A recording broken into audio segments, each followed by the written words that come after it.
राम राम दोस्तों, मेरी माताएं बहनें, मेरी बेटियों को सभी को नवरात्र की हार्दिक शुभकामनाएं। आज मैं आपको माँ के 7वें स्वरूप की माँ कालरात्रि की व्रत कथा सुनाऊंगा।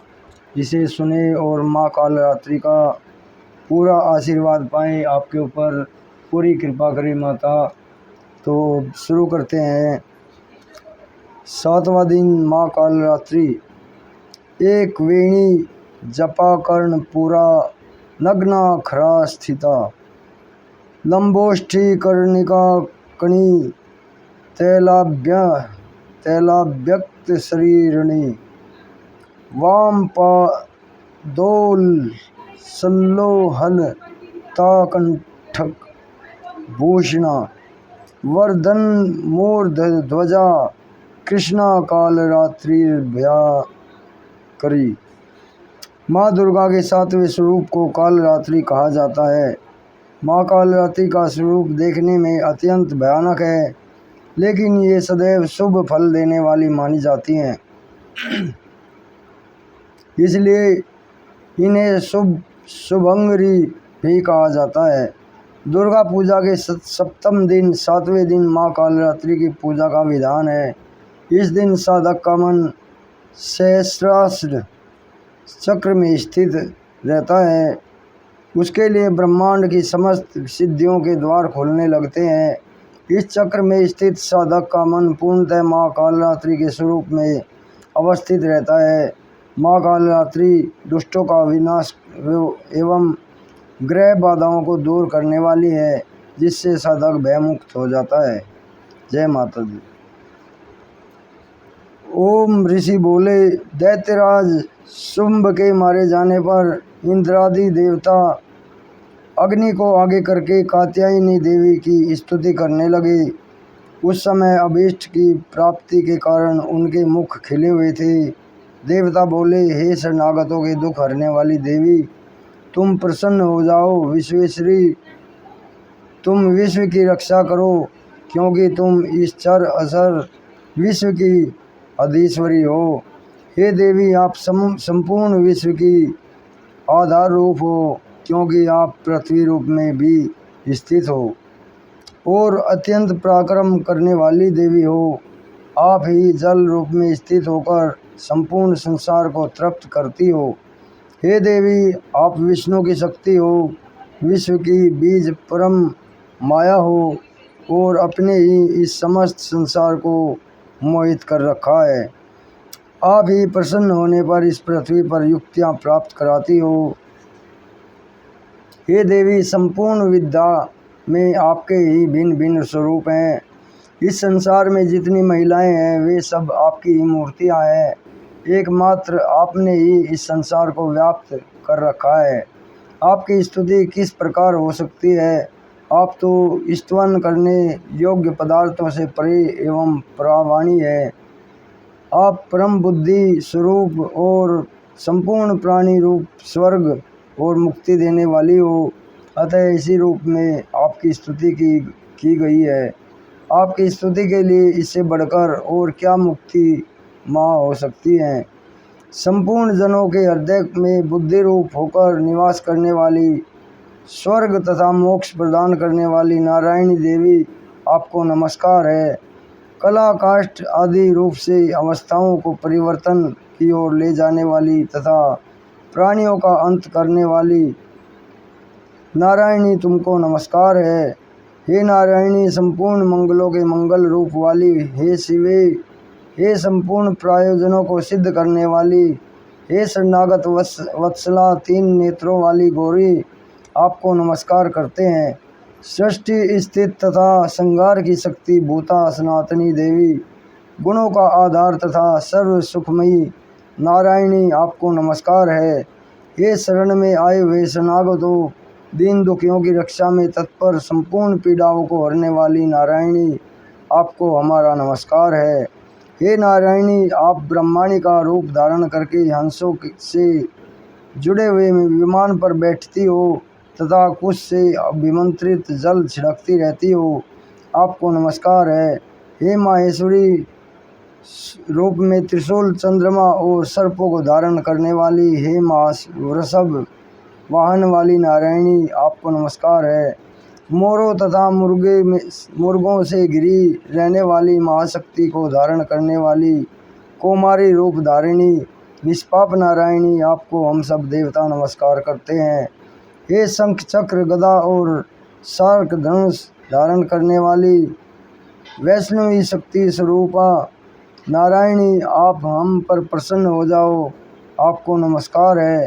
हे दाढ़ों पर पृथ्वी को धारण करने वाली वराह रूपिणी और हाथों में भयानक महाचक्र लिए कल्याणकारी नारायणी, तुम्हें नमस्कार है। हे उग्र नरसिंह रूप में से दैत्यों को मारने वाली, त्रिभुवन की रक्षा में संलग्न रहने वाली नारायणी, आपको हम नमस्कार करते हैं। मस्तक पर मुकुट और हाथ में महाध्वज धारण करने वाली, सहस्र नेत्रों के कारण उज्ज्वल वत्रासुर के प्राण हरने वाली इंद्र की शक्ति, हे नारायणी, आपको नमस्कार करते हैं। हे शिवदूती स्वरूप से दैत्यों के महान मद को नष्ट करने वाली, भयंकर रूप वाली, हे महाशब्द करने वाली नारायणी, हम आपको नमस्कार करते हैं।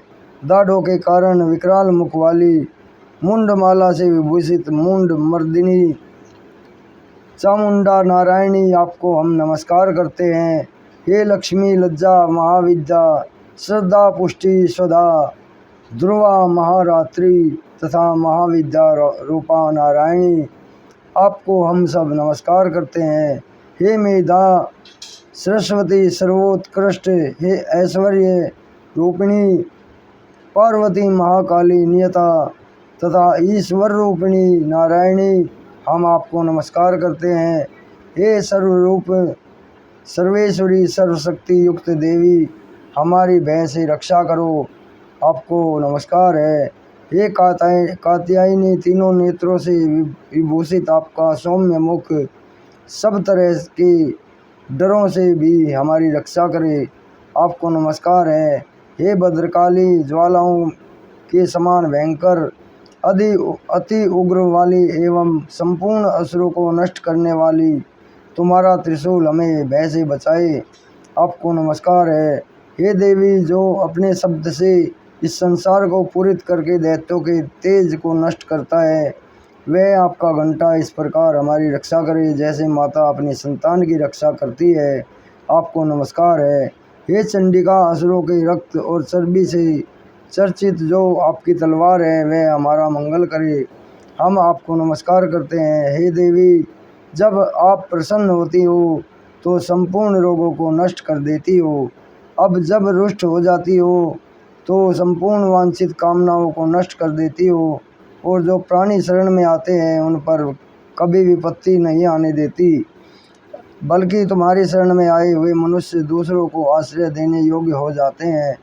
अनेक रूपों से बहुत प्रकार के स्वरूप को धारण करके इन धर्मद्रोही असुरों का आपने कई बार संहार किया है, वह तुम्हारे सिवा और कौन कर सकता था। चतुर्दश विद्याएं, 60 शास्त्र और चारों वेद तुम्हारे ही प्रकाश से प्रकाशित हैं, उनमें आपका ही वर्णन है, तथा आपको छोड़कर दूसरी कौन सी शक्ति है जो इस विश्व को अज्ञान में घोर अंधकार से परिपूर्ण ममता रूपी गड्ढ में निरंतर भटका रही है। जहाँ राक्षस विषैले सर्प लुटेरों की सेना हो, जहाँ दानव हो वहाँ, और समुद्र के बीच में भी तुम साथ रहकर विश्व की रक्षा करती हो। हे विश्वेश्वरी, तुम विश्व का पालन करने वाली विश्व रूपा हो, इसलिए संपूर्ण संसार को धारण करती हो, इसलिए ब्रह्मा विष्णु महेश भी वंदनीय हो, ब्रह्मा विष्णु महेश की भी वंदनीय हो। जो भक्तिपूर्वक तुमको नमस्कार करते हैं वे विश्व को आश्रय देने वाले बन जाते हैं। हे देवी, आप प्रसन्न हो और असुरों को मारकर जिस प्रकार आपने हमारी रक्षा की है, ऐसी ही हमारे शत्रुओं से सदा हमारी रक्षा करती रहो। संपूर्ण संसार के पाप नष्ट कर दो और उत्पाद एवं पापों तथा उनके फलस्वरूप होने वाले महामारी आदि बड़े बड़े उपद्रवों को शीघ्र ही दूर कर दो। विश्व की पीड़ा हरने वाली देवी, शरण में पड़े हुए मनुष्यों पर प्रसन्न हो जाओ। त्रिलोक निवासियों की पूजनीय मैं परमेश्वरी, हम लोगों को वरदान दो। देवी ने प्रसन्न होकर देवताओं से कहा, मैं तुम्हें वरदान देना चाहती हूँ। आपकी जो इच्छा हो वह वर मांग लो। विश्व के उपकार हेतु मैं तुम्हें अवश्य दे वरदान दूंगी। देवताओं ने कहा, हे सर्वेश्वरी, त्रिलोकी के निवासियों की समस्त पीड़ाओं को तुम इसी प्रकार हरती रहो और हमारे शत्रुओं को इस प्रकार नष्ट करती रहो। देवी ने कहा, वैवस्वत मनवंतर के 28वें युग में 2 और महाअसुर शुंभ और निशुंभ पैदा होंगे। उस समय मैं नंद गोप के घर में यशोदा के गर्भ से उत्पन्न होकर विंध्याचल पर्वत पर शुंभ और निशुंभ का वध करूंगी। फिर अत्यंत भयंकर रूप से पृथ्वी पर अवतार लेकर मैं वह पृचित नामक दानवों का विनाश करूंगी। उन भयंकर महाअसुरों का भक्षण करते समय मेरे दांत अनार के पुष्प के समान लाल होंगे। इसके बाद देवता स्वर्ग में और मनुष्य पृथ्वी पर मेरी स्तुति करते हुए मुझे रक्त दंतिका कहेंगे। इसके बाद जब 100 वर्षों तक वर्षा नहीं होगी और पानी का अभाव हो जाएगा तो मैं ऋषियों की स्तुति करने पर आयोनिजा के रूप में प्रकट होंगी। तब अपने 100 नेत्रों से ऋषियों की ओर देखूंगी। तब मनुष्य की शताक्षी नाम से मेरा कीर्तन करेंगे। उसी समय मैं अपने शरीर से उत्पन्न प्राणों की रक्षा करने वाले शाकों द्वारा सब प्राणियों का पालन करूंगी और जब तक वर्षा नहीं होगी तब तक वे शाक ही सबके प्राणों की रक्षा करेंगे। तब इस पृथ्वी पर शाकुम्भरी के नाम से विख्यात होंगी और इसी अवतार में मैं दुर्गम नामक महाअसुर का भी वध करूंगी। दुर्गम का वध करने के कारण मेरा नाम दुर्गेश्वरी दुर्गा देवी प्रसिद्ध होगा। फिर मैं भयानक रूप धारण कर हिमालय निवासी ऋषि महर्षियों की रक्षा करूंगी। उस समय मैं असुरों का भक्षण करूंगी। मुनिगण नम्रता के साथ मेरी प्रार्थना करेंगे। इस प्रकार भविष्य में मेरा नाम भीमा देवी प्रसिद्ध होगा। जिस समय अरुण नामक असुर त्रिलोकी में भयंकर उपद्रव करेगा, उस समय मैं असंख्य भौरों का रूप धारण कर त्रिलोकी के हित के लिए महाअसुर अरुण का वध करूंगी। तब संसार में मेरा नाम ब्राह्मरी प्रसिद्ध होगा। इस प्रकार जब जब विश्व में दानों का उत्पात बढ़ेगा, मैं उस समय अवतार लेकर सुरों का संहार करती रहूंगी। जय माता की। तो अभी ये माता का 7वां अध्याय पूरा हुआ व्रत कथा। कल मैं आपको इसका 8वां स्वरूप की व्रत कथा सुनाऊंगा। अभी इजाज़त लेता हूँ। जय बाबा नीम करोली महाराज जी की, जय श्री राम, जय माता की, जय हनुमान जी की।